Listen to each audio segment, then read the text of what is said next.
Hello everyone, very good morning. So today is Saturday and results आ रहे हैं बड़ी बड़ी कंपनियों के जो हाई बीटा स्टॉक्स है जिनका वेटेज ज्यादा है मार्केट पे निफ्टी पे। कल रिलायंस का रिजल्ट आया, आज एचडीएफसी का आईसीआईसीआई का रिजल्ट आएगा और भी कई सारे रिजल्ट्स है। एलएनटी, फाइनेंस वगैरह, टेक वगैरह ये सब जो है आ रहे हैं एंड देखते हैं। तो इस वीडियो में we are going to discuss Reliance का result, not in detail but overall उसका क्या इम्पैक्ट हो सकता है। अभी तक H D F C ICICI का नहीं आया पर प्राइस एक्शन क्या क्या कहती है उससे हम ये अनुमान लगा सकते हैं कि रिजल्ट चाहे जो हो उसका इम्पैक्ट क्या होगा। देखिए, एक बात आप मान लीजिए, भले रिलायंस के रिजल्ट इतने अफलातुन नहीं आए, ठीक है, उनका सेल्स बड़ा है, उनका प्रॉफिटेबिलिटी में कोई खास इतना फर्क नहीं आया। आप लोगों ने अपने आप से भी मतलब पता किया ही होगा। रिलायंस या कोई भी बड़ी कॉरपोरेट कंपनी जब कोई रिटेल बिजनेस शुरू करती है ना, तो शुरू के 5 से 7 साल उनका सिर्फ और सिर्फ जो खर्चा है वो R&D में जाता है।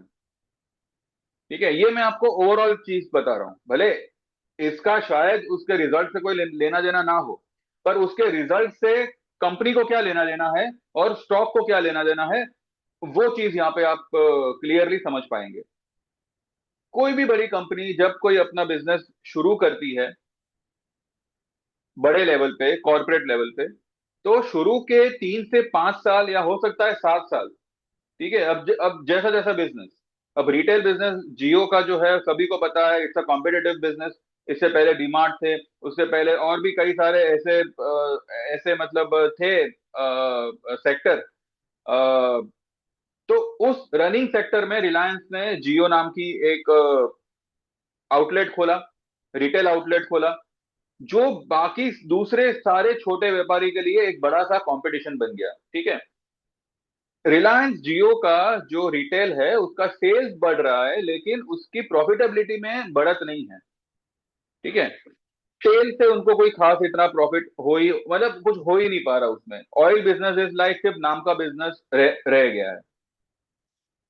इसके अलावा जो उनका मोबाइल है, मतलब जियो, जो उनका सिम कार्ड का धंधा है, जो उनका मोबाइल का धंधा है, उसका जो कस्टमर बेस है, it has raise to 515 million yes. तो कस्टमर बेस उनका बड़ा है और मेरे ख्याल से अभी की तारीख में ऐसा हार्डली कोई बंदा होगा, हार्डली कोई होगा जिसके पास में जियो का नेटवर्क ना हो। ठीक है, भले उसके पास नहीं होगा लेकिन घर में तो 1 2 3 4 नेटवर्क होंगे ही होंगे जियो के। तो ये सब चीजें जो है ना, इसको आप क्वार्टरली चीज से आइडेंटिफाई या क्वार्टरली चीज से टैग लगाने की कोशिश मत करो। भले उसका रिजल्ट इस बार थोड़ा सा, मैं ये नहीं कहूंगा कि एकदम ही खराब आया, अफलातून तो आया नहीं है वो तो श्योर है, पर इतना इतना बुरा भी नहीं है, फ्लैट चला। और बाकी सारे बिजनेसेस के क्या हाल हो रखे हैं, उसके बावजूद जियो इज मेंटेनिंग इट्स स्टेटस। तो मार्जिन उनका श्रिंक हुआ है। अब जियो के अगर आप प्रोडक्ट मानिए होम डिलीवरी में घर पे मंगाते हैं तो आपको भी पता होगा कि they are giving many many freebies. कभी कभी, कभी कभी आप अगर मानिए कोई कोल्ड ड्रिंक मंगाते हैं तो उसमें आपको कुछ डिस्काउंट मिल जाता है। कुछ आपने 1,000 रुपए का कुछ परचेस किया तो उसमें आपको कुछ कैशबैक मिल जाता है। तो ऐसी बहुत सी चीजें हैं जो वो लोग कस्टमर को प्रोवाइड कर रहे हैं, जिसकी वजह से उनके कस्टमर बेस धीरे धीरे धीरे धीरे बढ़ रहे हैं। तो इस ये पूरे बिजनेस को आप 3 महीने 4 महीने के धंधे से मत तोलिए। ठीक है, रिलायंस वो कंपनी है, रिलायंस वो नाम है जो यहाँ पे तख्ता पलट सकता है। इतना तो सबको पता ही होगा कि मैं क्या बोलने की कोशिश कर रहा हूं। तो जब इतनी बड़ी कंपनी हो, इतना बड़ा नाम हो, उसके क्वार्टरली रिजल्ट्स को या उसमें किसी भी कारण से उसके स्टॉक प्राइस में कोई भी गिरावट आती है, तो ये एक गोल्डन अपॉर्चुनिटी होती है इन्वेस्टमेंट के लिए फॉर अ लॉन्ग टर्म। यानी कि अगर किसी को लेके भूल जाना, मतलब बेचना नहीं है मुझे, मुझे सिर्फ इन्वेस्ट करना है। तो ऐसी सारी कंपनीज में अगर कोई डिप आती है, भले 2% की आवे, 5% की आवे, वो एक बहुत बड़ी अपॉर्चुनिटी होती है। ऐसी अपॉर्चुनिटी आपको हार्डली किसी और स्टॉक में मिलेगी, क्योंकि ये वो कंपनी है जो डिविडेंड तो देती ही देती है, उसके शेयर प्राइस भी बढ़ते हैं, और ये एक रिलायबल कंपनी है। ठीक है, ये अनिल अंबानी जैसी कंपनी नहीं है जो आरकॉम, आरपीएल, ये सब 700 800 के भाव पे लिस्ट हुए थे और बाद में जो है चंद महीनों चंद सालों में जीरो हो गए। Reliance, Mukesh Ambani company is a company जिसपे आप यू नो अगर पैसा लगाना चाहे तो हर डिप पे उसके शेयर को बाय कर सकते हैं। मैं अडानी के लिए ऐसा नहीं बोलूंगा, बट रिलायंस के लिए मैं डेफिनेटली बोलूंगा। भले भले मैं इतना भी मतलब ये कंपनी को रेकमेंड नहीं करूंगा, लेकिन अगर कोई डिप आती है then of course it's a buying opportunity. लेकिन हमने इसमें क्या किया हुआ है, कीपिंग माइंड इन ये जो रिजल्ट है वो मतलब प्लस भी आ सकता है, माइनस भी आ सकता है। तो वो चीज को ध्यान में रखते हुए हमने जोड़ी ट्रेड लिया था। हमने जो है 1500 का कॉल, 1400 का पुट। ठीक है। अब अब हम चल के देखेंगे चार्ट पे कि रिलायंस में किस लेवल तक आने के चांसेस है। देखिए, अगर अगर मार्केट ने इसके रिजल्ट को एकदम ही बेकार लिया कि भाई एकदम ही वर्स्ट रिजल्ट है, तो कोई लेवल काम ही नहीं करेगा। लेकिन अगर मार्केट इसके रिजल्ट को ओके ओके ले रहा है, ठीक है, ओके ओके ले रहा है, देन अब जैसे कि इंफोसिस का हुआ था, प्रॉफिटेबिलिटी उनकी कम, लेकिन आपने देखा 10% बढ़ गया स्टॉक। कल भी आपने देखा Infosys was leading the market. तो अगर मार्केट ने रिलायंस के रिजल्ट को भी इस तरीके से लिया, फिर भी अगर उसमें कोई दबाव आया, तो ज्यादा से ज्यादा 1420 तक ये गिरे तो गिरे। वो क्यों गिरे, 1420-25 का लेवल क्यों बन रहा है, वो भी हम चल के देखेंगे चार्ट पे। और एचडीएफसी एंड आईसीआईसीआई के प्राइस एक्शन को देखेंगे कि भाई इसका प्राइस एक्शन क्या बोल रहा है, रिजल्ट चाहे जो हो। ठीक है। इससे पहले आगे बढ़ूं, उससे पहले आप ये वीडियो को तो लाइक करेंगे, सब्सक्राइब भी करेंगे, लेकिन अब ये बात पे थोड़ा सा आपको फोकस करने की ज्यादा जरूरत है कि अब लाइफ टाइम मेंबरशिप के लिए सिर्फ 2 दिन बचे हैं, एक आज का दिन, एक कल का दिन। फ्रॉम मंडे 13,000 की इक्विटी लाइफ टाइम और 22,000 की इक्विटी और commodity life time membership will be close for new people. जितने हैं उतने ही रहेंगे लाइफ टाइम मेंबर्स। ठीक है। लेकिन यही प्लान मेरे एग्जिस्टिंग क्लाइंट के लिए जारी रहेगा।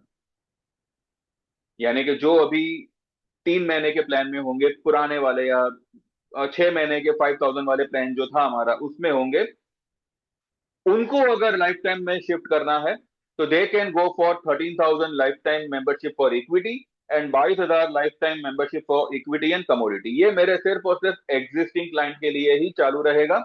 नए नए क्लाइंट के लिए life time membership will be close from Monday. तो आपके पास में ये 2 दिन है, इसका आप जितना बेनिफिट ले सके ले। 13,000 में इक्विटी लाइफ टाइम मेंबरशिप और 22,000 में equity plus commodity life time membership आप ज्वाइन कर सकते हैं। ठीक है। इसके अलावा आप 8,000 में 1 साल की मेंबरशिप इक्विटी और 10,000 में 1 साल की membership equity and commodity join कर सकते हैं। ठीक है। इसके अलावा 3 महीने की मेंबरशिप आप 5,000 में ज्वाइन कर सकते हैं, जिसमें आपको इक्विटी कमोडिटी दोनों ही ट्रेड आएंगे। ठीक है। इसके अलावा कोई भी मार्केट को, चार्ट को पूरा एनालाइजिंग करना सीखना चाहता है with all the important indicators, जैसे कि आपने चार्ट ओपन किया, अपने मनपसंद स्टॉक का नाम डाला, अब आपको उसमें क्या करना चाहिए, इस तरीके के आप अगर कोई ट्रेड लेना चाहे डिटेल में, market psychology, chart psychology, from the FII point of view, from DII point of view, from traders point of view, retailer, सभी कुछ जो है हम ये सेशन में कवर करेंगे। ठीक है। सेशन 6 दिन का भी हो सकता है, 8 दिन का भी हो सकता है, वंस और ट्वाइस इन अ वीक होगा। ठीक है। इंडिविजुअली चाहो तो वो भी पॉसिबल है, लेकिन फिर वो मेरे मेरे टाइम पे होगा, जब मैं मुझे सही लगेगा वो हिसाब से वंस इन अ वीक या twice in a week we will schedule. तो 7,000 उसका चार्ज रहेगा जो लोग भी मार्केट सीखना चाहे। ठीक है, 6 से 8 सेशन का ये पूरा कोर्स रहेगा। ठीक है, तो जो लोग भी ज्वाइन करना चाहे कुछ भी जो भी मैं अभी मैंने बताया, तो व्हाट्सएप करिएगा 9082503553। Now let's move to the chart. ये निफ्टी का वीकली चार्ट है। सबसे पहले हम रिलायंस के पहले हम इसको डेली कर लेते हैं और उसके बाद में फिर से वीकली करेंगे। वीकली चार्ट तो मैं ऑलरेडी निफ्टी का आपको कल बता ही चुका हूं। ये ऊपर से नीचे आना, यही यही एक साइन है जो ये कह रहा है कि अब ये नीचे से ऊपर ही निकलेगा। ध्यान से देखो तो ये डब्लू पैटर्न बना रहा है, ये मैंने कल वाले वीडियो में भी बताया था। इन केस अगर ये नीचे उतरा, अगर कोई प्रेशराइज मूवमेंट आई या ऐसा कुछ हुआ, तो ये सपोर्ट 600 610, ये जो निफ्टी का सपोर्ट होगा ये बहुत ही स्ट्रॉन्ग कड़क सपोर्ट होगा on a closing basis. On a closing basis अभी भी आई एम 110% श्योर मार्केट आपको 26,000 प्लस जाता हुआ ही दिखेगा, नया हाई बनाता हुआ ही दिखने वाला है। ठीक है, लेकिन अब क्योंकि मार्केट है, इसमें कोई पैर उस तरफ खींचेगा, कोई पैर इस तरफ खींचेगा, अल्टीमेटली जाएगा ऊपर। लेकिन अगर कुछ बीच में स्ट्रगल आती है तो क्लोजिंग बेसिस स्टॉप लॉस आपको ध्यान में रखना है 600 के नीचे या 580 के नीचे। ठीक है, लेकिन अब यहां पे एक और मसला है। मसला ये है 20 तारीख का, 20 जनवरी का जो एक्सपायरी है उसका पीसीआर हो रखा है 0.65। ठीक है, ये 0.65 का पीसीआर, ये तो चलो ठीक है 0.65 का है, लेकिन जो मंथ एंड का पीसीआर है वो 0.77 का है। तो any dip will be bought, why? Because PCR will get oversold. तो यहां पे मार्केट क्या कर रहा है, लोगों को भ्रमित कर रहा है, खास करके सेलर्स को। अब कल भी आपने देखा एक पॉइंट पे gift Nifty was down for 90 points, लेकिन बाद में वो रिकवर कर गया और फिर कुछ 10-20 पॉइंट या 30 पॉइंट ऐसा ही कुछ माइनस है। कल भी जो मार्केट ऊपर से नीचे आया, रिटेलर ने एक, जो बेयर्स थे, जो मतलब सेलर्स थे, उनका कॉन्फिडेंस और बड़े लेवल पे चला गया कि भाई अभी तो मार्केट नीचे जाएगी। लेकिन ये लोग ये नहीं देख रहे आसपास के जो कंपोनेंट्स है वो क्या बोल रहे हैं। अगर मार्केट ने रिलायंस के रिजल्ट को पॉजिटिवली लिया या रिलायंस का रिजल्ट ऑपरेटर ने पॉजिटिव बना दिया, उसके इम्पैक्ट को सोचिए रिलायंस कहां तक जाएगा। फिलहाल कोई भी डिप आती है it will be bought, why? Because PCR will get oversold. तो मंडे को हमें ट्यूसडे का पीसीआर एज वेल एज अगले हफ्ते का मंथली पीसीआर इस पे नजर रखनी पड़ेगी, अगर गैप डाउन होता है तो। ठीक है, इसके सामने, रिलायंस के सामने अगर एचडीएफसी बैंक और आईसीआईसीआई बैंक का रिजल्ट अगर ठीक ठाक भी आया और अगर उन्होंने बैंक निफ्टी को खींचा, क्योंकि आपको याद होगा मैंने पिछले टाइम पे एक चीज बताई थी वीकली चार्ट में। वीकली चार्ट में मैंने एक चीज कही थी कि ये जो यहाँ पे है, अगर अगर पॉजिटिव न्यूज आई, ये मैंने कौन से बेस पे कहा था, वो यूएस कोर्ट का जो डिसीजन आने वाला था टैरिफ का, उसके उसके बेस पे कहा था, पर वो आया ही नहीं, वो पोस्टपोन्ड हो गया। ये एनगल्फ करेगा, आपको याद होगा मैंने कहा था कि ये पूरा का पूरा कैंडल को एनगल्फ करेगा वीकली वाले को। निफ्टी ने नहीं किया, इसने किया। एनगल्फ नहीं किया, लेकिन आधे से ज्यादा पिछले वाली रेड कैंडल को कवर कर लिया बैंक निफ्टी ने। मैंने निफ्टी बैंक निफ्टी दोनों के लिए कहा था, निफ्टी में नहीं हो पाया। निफ्टी में जो है कल भी अगर आप देखो, रिलायंस के अलावा कोई स्टॉक ने निफ्टी पे प्रेशराइज किया नहीं है। कल जो भी ये गिरावट आई ऊपर से, जो भी 873 से मार्केट जो है 600 तक आ गया, 662 तक आ गया, वो सिर्फ और सिर्फ रिलायंस की बदौलत ही आया। Bank Nifty was still standing at its intraday high, वो इंट्राडे हाई के आसपास ही खड़ा था, लेकिन रिलायंस की बदौलत सिर्फ निफ्टी को नीचे लाया गया। बैंक निफ्टी वहीं का वहीं था। और बैंक निफ्टी ने पिछले कैंडल के बेरिशनेस को आधे से ज्यादा बुलिशनेस से इस हफ्ते में कवर किया हुआ है। और वीकली में निफ्टी ने ये डोजी बनाया हुआ है। अब इसको डोजी बोलो, स्पिनिंग टॉप बोलो, जो भी बोलो। इसके लिए अब इंपॉर्टेंट क्या रहेगा? Any closing below 470 closing. अगर मानिए फॉर एग्जांपल, अगर रिलायंस 5% डाउन खुला, इन केस निफ्टी में प्रेशर आया, वो 200 पॉइंट नीचे खुलेगा, राइट? 470 के नीचे क्लोज करता है तो आप एक बार के लिए यहां से निकल सकते हैं। अगर नहीं करता है, यही वीक में आपको 26,000 पार होता हुआ दिखेगा।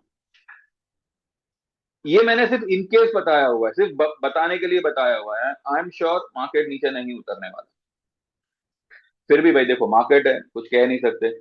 इसीलिए मैंने आप लोगों को भी कहा था, वेडनेसडे को ही कहा था कि फरवरी का एक छोटा सा पुट लेके जाइएगा, अपनी पोजीशन को हेज करके जाइएगा।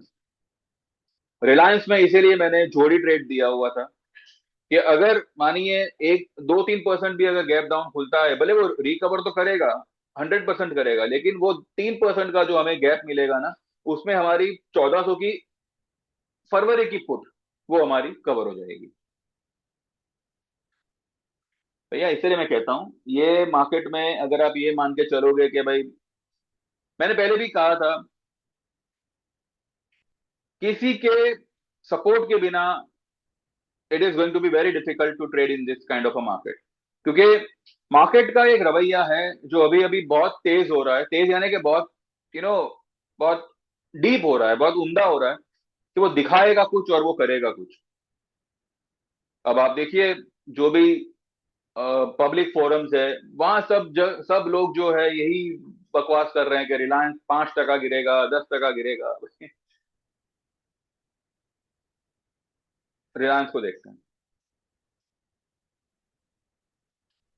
ये रिलायंस का वीकली चार्ट है, ठीक है? रिलायंस का वीकली चार्ट यहां पे नजर करो। ये इसने यहां पे ब्रेकआउट दिया, ये यहां से गिरा, साइडवेज हुआ, कंसोलिडेट हुआ, बहुत अच्छे से कंसोलिडेट हुआ, फिर ब्रेकआउट आया, साइडवेज हुआ लेकिन अपर बायस से, ये ऊपर जाता गया लेकिन जो इसका मूवमेंट है वो साइडवेज है। फिर यहां से नीचे आता है, वापस यहाँ पे पूरा 3 महीना कंसोलिडेट करता है। ये जो है ना, ये वीकली कैंडल्स बनी है, ये 12 कैंडल्स बनी है।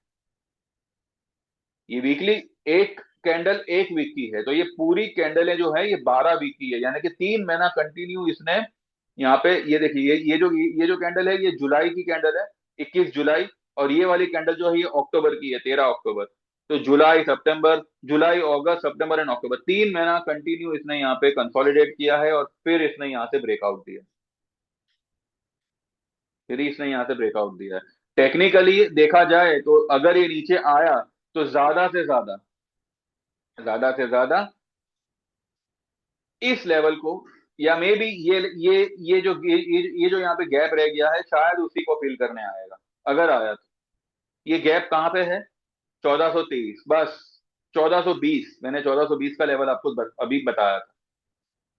इससे इसके नीचे जावे, आई डोंट थिंक सो। ये जो बेस यहाँ पे बना है ना, ये बहुत स्ट्रॉन्ग सपोर्ट है, और यहां से रिलायंस को ये धक्का ऊपर की तरफ ही मारेगा, ये तोड़ेगा नहीं इसको। तो ये सब चीजें आपको ध्यान में रखनी पड़ेगी। मुझे बताइए इतना डिटेल में, ये सब बातें आपको कोई चैनल पे नहीं बताएंगे। चैनल पे लोग दुनिया भर की बातें करेंगे, मार्केट में ऐसा है वैसा है, खुद को इतनी बड़े 30 मार्कान के तौर पे प्रेजेंट करेंगे कि जैसे कि उनके अलावा मार्केट किसी को आता ही नहीं है। लेकिन भैया, आप जो, वो लोग जो भी बोल रहे हैं उसके बेस पे आप ट्रेड क्या लेंगे? वो कोई आपको बोलता है? कहाँ पे लेंगे? चलो ये लेवल आ गया, अब क्या करेंगे?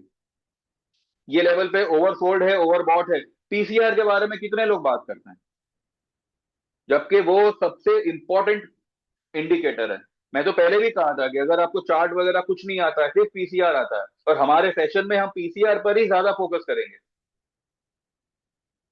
मैं, अगर आपको कुछ नहीं आता, फिबोनाची विमोनाची कुछ नहीं आता आपको, सिर्फ पीसीआर आपको अगर समझ में आ गया ना, तो भी आप इंडेक्स में तो बहुत अच्छा ट्रेड लेंगे ही लेंगे। खासकर अगर आप फ्यूचर में काम कर रहे हो तो।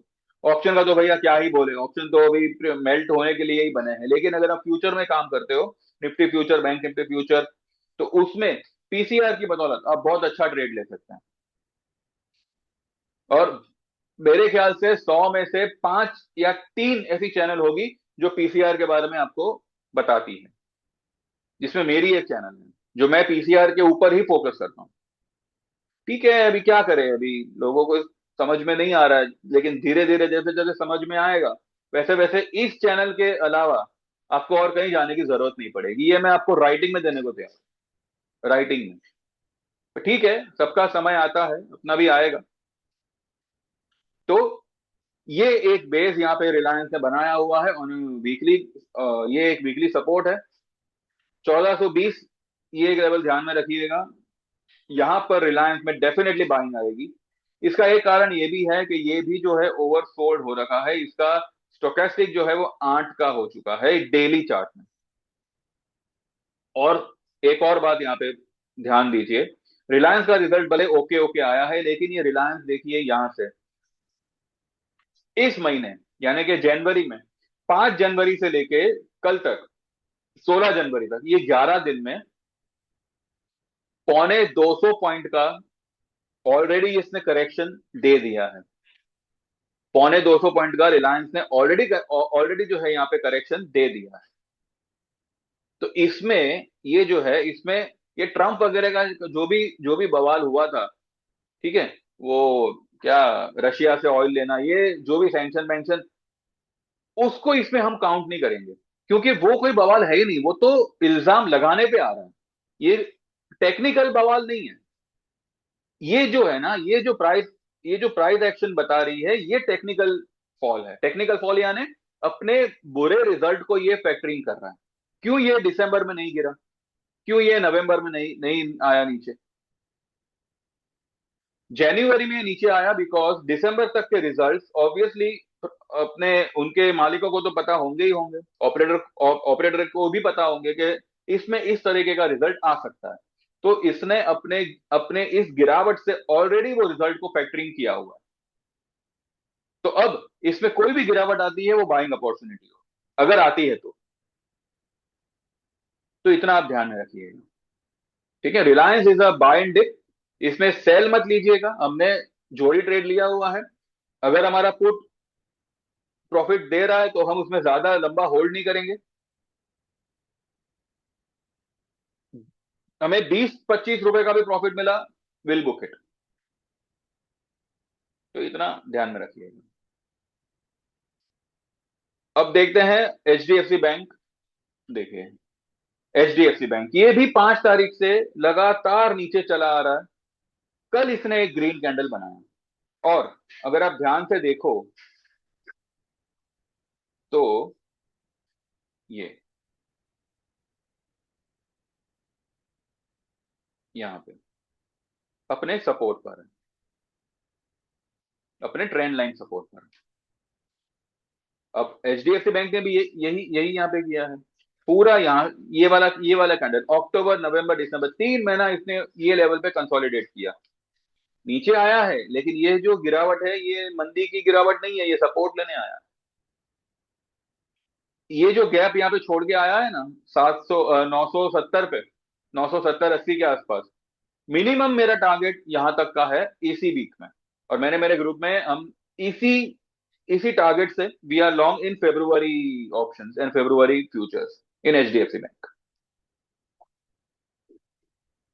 अब इसका रिजल्ट पता नहीं क्या आएगा, अच्छा, अच्छा भी आ सकता है, पता नहीं क्या आएगा, लेकिन अगर बुरा आता है तो इसने अपने प्राइस एक्शन से ऑलरेडी अपने बुरे रिजल्ट को फैक्टरिंग किया हुआ है।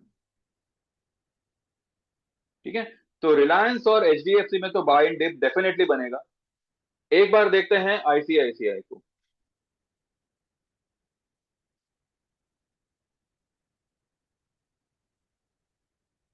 आईसीआईसीआई ये ये अपने ब्रेकआउट पे खड़ा है। कैसे ब्रेकआउट है? यहां से अगर आप देखो तो it is making a W pattern, और ऑलरेडी इसने बना ही लिया है डब्ल्यू को। ठीक है।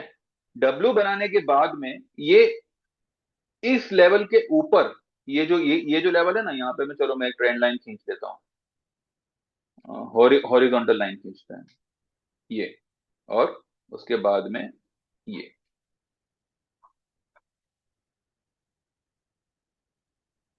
ठीक है। ये तो बहुत नीचे का हो गया, ये नहीं, ये यहाँ पे इसने अपने ब्रेकआउट लेवल को भी टेस्ट कर लिया है। Now it is waiting for its result. I won't be surprise to see ICICI crossing this, ये वाला जो ब्रेकआउट है,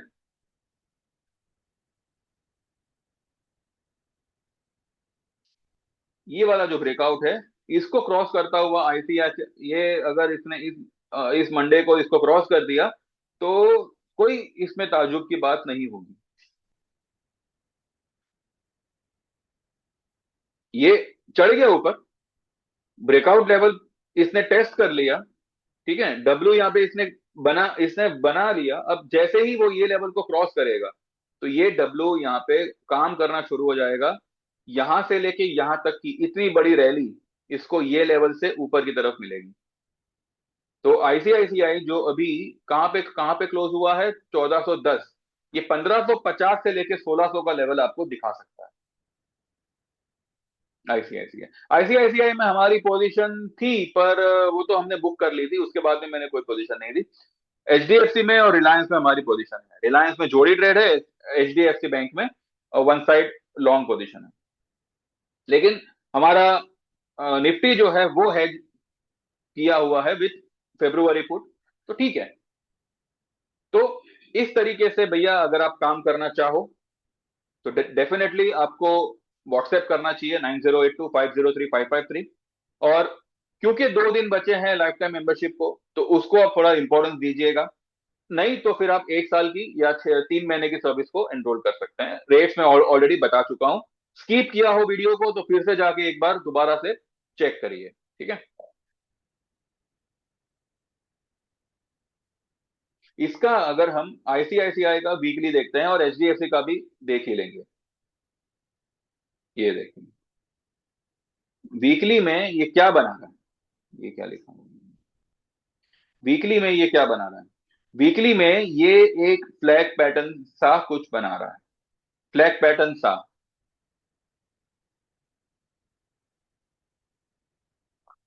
ICICI HDFC banks are clear cut buy and dip along with Reliance.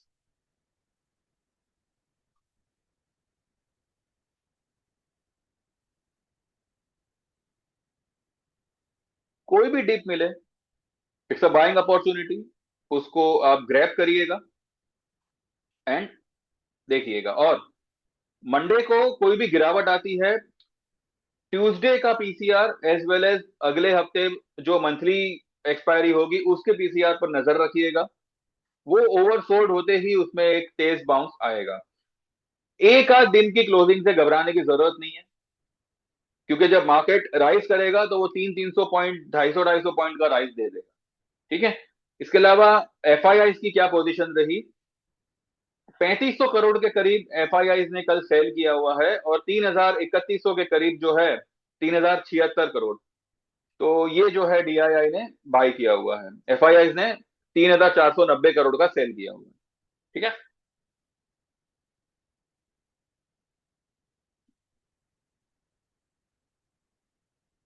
तो overall it's a buy and dip market, मेरा view अभी भी intact है। और बस क्लोजिंग बेसिस स्टॉप लॉस आप 470 का आप मान के चल सकते हैं वर्स्ट केस में। अदरवाइज तो ये 600 भी तोड़े उसके मुझे कोई आसार दिख नहीं रहे। मार्केट 600 भी नहीं ब्रेक करेगा। और क्योंकि वो 600 660 के आसपास बंद किया है उसने, कहाँ पे बंद किया है, 694 के पास बंद किया हुआ है। ये बहुत ही स्ट्रांग बेस पे खड़ा हुआ है, यहाँ से ये लुढ़केगा ऐसा, इसका मुझे कोई कुछ नहीं लग रहा है ऐसा, ठीक है। अबव ऑल, अगर ये 2 दिन में आपको रिलायंस वेनेजुला के रिलेटेड कोई डील का इंफॉर्मेशन आ जाता है, या फिर यूएस कोर्ट की तरफ से जो भी टैरिफ को लेकर जो भी बवाल है उसके ऊपर कुछ वर्डिक्ट के बारे में कुछ भी बात हो जाती है, या फिर ट्रेड डील, वैसे 27 तारीख को इंडिया यूरोप की ट्रेड डील जो है वो साइन होगी, और ये एक पॉजिटिव बात है। लेकिन इंडिया यूएस की जो ट्रेड डील चल सिर्फ बातें चल रही है, पता नहीं क्या बातें में, क्या बातों में लगे वो लोग। वो वो बात में अगर कोई पॉजिटिवनेस या कोई आगे बढ़ती हुई बात, अगर ये कुछ समाचार बाहर आ गया, तो वो एक एडिशनल बेनिफिट प्ले करेगा फॉर मंडे। तो मंडे ओवरऑल मुझे बाय इन डिप लग रहा है। अगर इनकेस डाउन में खुला तो, ऊपर खुला तो फिर कोई बात ही नहीं है। ऊपर खुला तो कौन कौन से लेवल ध्यान में रखने हैं वो भी हम एक बार देख ही लेते हैं। ऑलरेडी मैं सब कल बता चुका हूँ आई गेस। ऊपर अगर मार्केट निकलता है, देन पहला लेवल होगा 850 का, दूसरा होगा 950 का, और तीसरा होगा 26,050 का। ठीक है, 26,050, ये वाला लेवल जैसे ही मार्केट ने पार किया, क्लोज किया, ये एक लेवल 150। 150 क्यों? क्योंकि ये यहाँ पे डब्ल्यू यहाँ पे क्रिएट कर रहा है, इसलिए। ठीक है, ये जो है यहाँ पे डब्ल्यू क्रिएट कर रहा है ना, तो इसका जो है ये 133 आता है, लेकिन 150 मान के चलिए। तो 150 will be the last resistance. इसके ऊपर ये सारे जो है वो ट्रेंड लाइन रेजिस्टेंस है, लेकिन ये न्यू न्यू हाई के पास ही है। अगर यहाँ तक ये रेड लाइन तक अब अगर निफ्टी निकलता है, तो it will make a new high. ठीक है, तो ये दो लेवल हैं, ये तीन लेवल है, ये रेड लाइन, ये ब्लैक लाइन, ये ब्लैक लाइन, बस इसके ऊपर मार्केट निकल गया, it is going to be a breakout और एक नया हाई मार्केट फिर छापेगा। तो आई होप आपको समझ में आया हो मैं व्हाट आई मीन टू से, एंड वो हिसाब से आप वर्क करिएगा। एंड बस एक आखिरी बार और रिपीट कर रहा हूँ, 2 दिन है, इस चीज का बेनिफिट लीजिए and get get enroll to our lifetime membership. आगे चल के आप सिर्फ 1 साल या 3 महीने का ही ज्वाइन कर पाएंगे, तो देख लीजिए जैसे आपको जमे। और इसके अलावा वीडियो को लाइक करिएगा, सब्सक्राइब करिएगा चैनल को। एंड जो लोग भी सीखना चाहे तो 7,000 में आप सीख सकते हैं। ठीक है, व्हाट्सएप करिएगा 9082503553। Thank you very much, bye bye, take care and see you all soon.